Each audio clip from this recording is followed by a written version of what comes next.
અમદાવાદમાં લોનના નામે કરોડો રૂપિયાની છેતરપિંડીનો પર્દાફાશ થયો છે.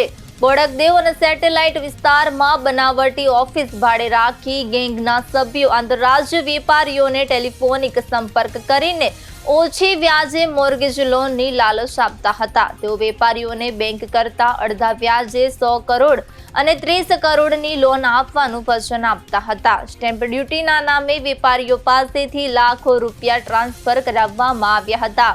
બોડકદેવ કેસમાં ₹35 લાખ અને સેટેલાઇટ કેસમાં ₹29.75 લાખની છેતરપિંડી નોંધાઈ હતી. કુલ ₹64.75 લાખની ઠગાઈ બાદ આરોપીઓ ગાયબ થઈ ગયા હતા. લોકલ ક્રાઇમ બ્રાન્ચ ઝોન 7 દ્વારા ટેકનિકલ એનાલિસિસ અને હ્યુમન સોર્સના સહકારથી 4 આરોપીઓને ઝડપી પાડવામાં આવ્યા છે. તપાસમાં સામે આવ્યું છે કે આરોપીઓ આણંદ જિલ્લાના વતની છે અને ખોટી કંપનીના નામે કરંટ એકાઉન્ટ ખોલાવી રૂપિયા જમા કરાવતા હતા.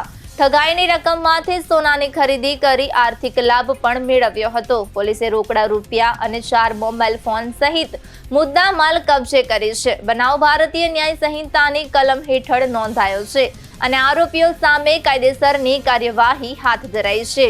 આ કાર્યવાહી ઝોન 7 પોલીસની 2 મહિનાની સતત મહેનત બાદ શક્ય બની છે.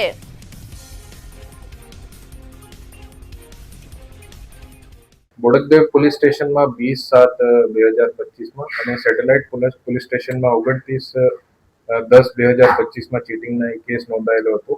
એ તપાસ દરમિયાન આણંદની એક ટોળી એમાં સામે આવી હતી અને એની એમો એવી રીતે હતી કે કોઈ પણ વ્યાપારીને કોન્ટેક્ટ કરી સામેથી અને એને ડિસ્કાઉન્ટ ઉપર કે 50% માર્કેટ રેટથી ડિસ્કાઉન્ટ ઉપર લોન અપાવવાને બહાને એને કોન્ટેક્ટ કર્યો હતો.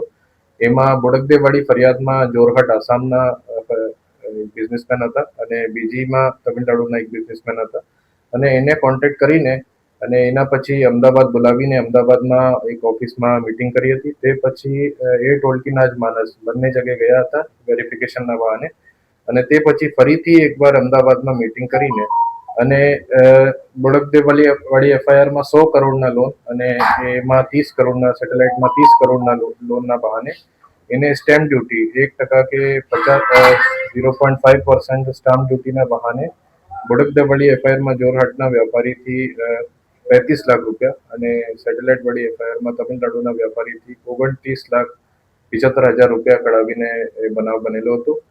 એ તપાસમાં એલસીબીએ હતી, લોકલ પોલીસ પણ હતી અને એલસીબીએ 24/3/2026 એ ટોળકીને ધરપકડ કરેલી છે અને એ ટોળકીમાં અત્યાર સુધી 4 આરોપીઓની ધરપકડ થયેલી છે.